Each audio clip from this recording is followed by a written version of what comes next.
Сәлем, керемет кино каналына қош келдіңіз. Бүгін мен сіздерге «Иллюзия полета» фильмін қысқаша мазмұндап берем. Ее не было тут. Нет, я же ее внесла. Жас әйел Кайл, күйеуі Дэвид және қызы Джулимен Берлинде тұрып жатыр. Кайл авиаинженер болып жұмыс жасайды. Біраз уақыттан кейін Кайлдың күйеуі үйлерінің шатырынан құлап өліп кетеді. Енді Кайл өзінің туған жеріне Нью-Йоркке оралып, күйеуін сол жақта жерлемекші. Кайл қызымен бірге ұшаққа отырып, күйеуінің де мәйітін алады. Болған оқиғадан қатты эмоционалды күйзеліске ұшыраған Кайл қазір антидепрессант дәрілерді ішеді. Олар ұшақ бортына бірінші болып кіреді. Ұшақ ұшып келе жатқанда Кайл ұйықтап қалады. Біраз уақыттан кейін оянса, қызы Джули жанында жоқ. Сосын ол қызын іздеуге тұрып, салонның бәрін қарап шығады. Салоннан таппаған соң бортпроводникке келіп жолығады. Сол кезде қызметкер Джулидің жоғалғандығы туралы дауыстап хабарлайды, бірақ жолаушылардың ешқайсысы көрмеген.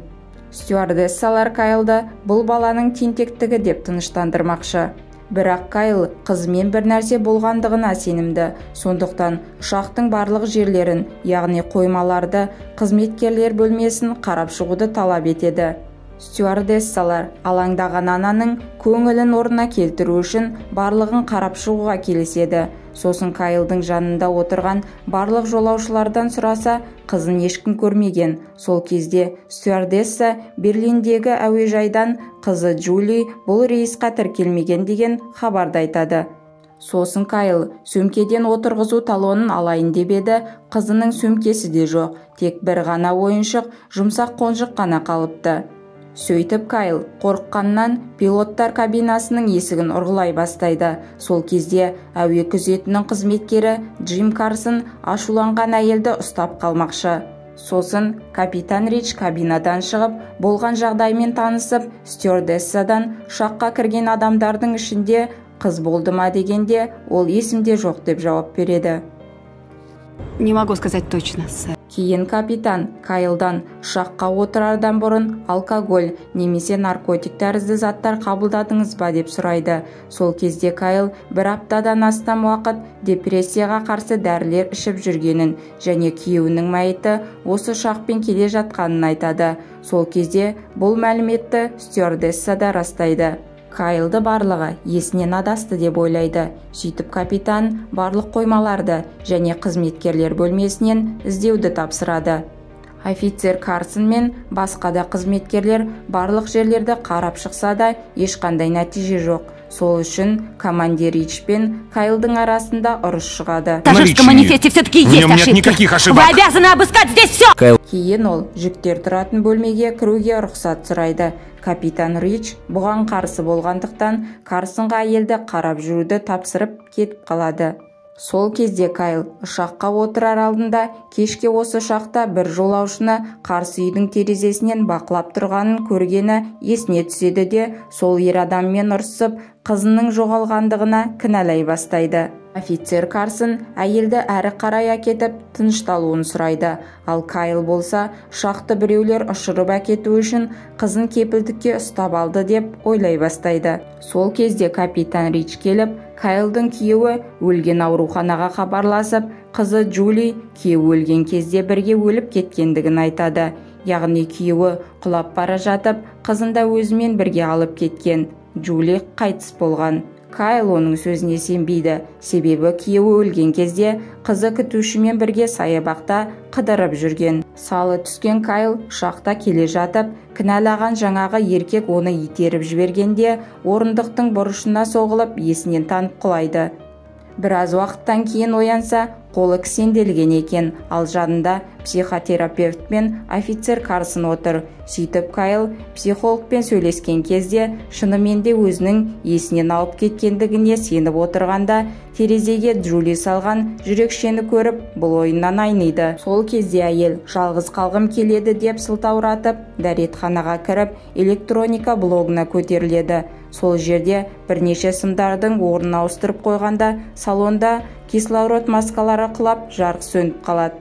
Салондағы адамдар шоши бастайды. Осыны пайдаланған Кайл жүктер тұратын жерге барады да күйеуінің мәйіті тұрған жерге келеді. Осы кезде оны Карсон тауып алады.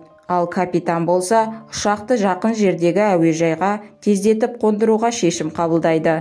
Мына жақта Кайл әдейі оны шатастырып жатқандығына, яғни егер қызы шынымен өлген болса, бір емес екі мәйітті алып жүру керек екендігін Карсонға айтып жатыр.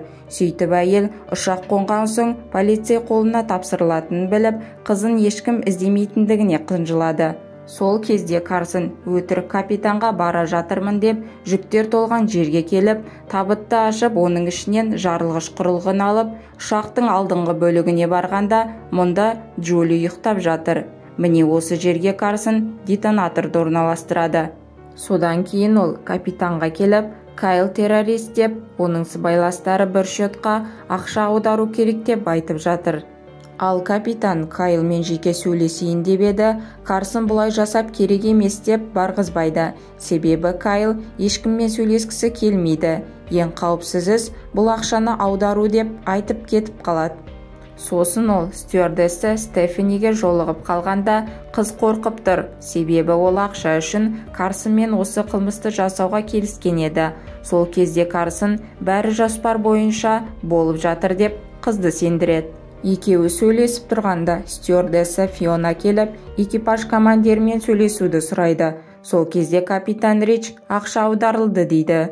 Осылайша жоспары жақсы жүріп жатқандығына қуанған Карсон Кайлға келеді де қолынан кісенін шешіп, ұшақ тоқтағанда полицейлер қызды іздеу үшін тосып тұр дейді.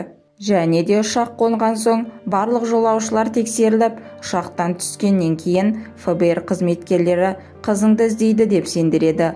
Ал Кайл Карсонға сеніп рахметін айтады. Сөйтіп ұшақ жерге қонды. Жолаушылардың барлығы шығып кетті.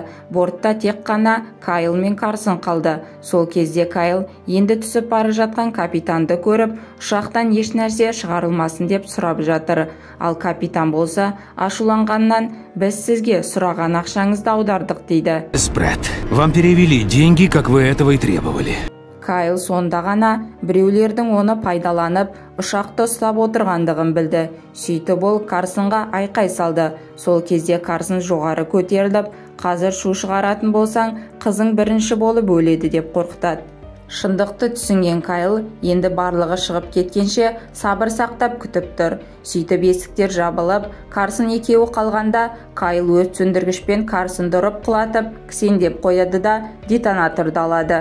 Сөйтсе бортта әлі Карсонға көмектескен стюардесса Стефани бар екен. Міне ол Карсонға тағы да көмектесіп жатыр. Ал Кайл болса жүгіріп пилоттар кабинасына тығылады. Сыртта Карсон әйелге сенің басқа амалың жоқ, және де күйеуінің өлімі де ұйымдастырылғанын айтады. Оларға табыт қана керек болған, себебі табыт рентген сәулелерін өткізбегендіктен жарылғыш құрылғыны таппайды. Сол кезде Кайл люкты ашып жоғарыға көтеріледі де ауыр папканы лақтырғанда Карсон бұл дауысты естіп қояды. Ал қорыққан Стефани ұшақтан қашып кетеді. Кайл болса қызын тапты. Карсон оларға келе жатқанда Кайл мен қызы тығылып қалып, Кайл детонаторды жарып жібергенде ұшақтың алдыңғы бөлігі жарылып кетеді.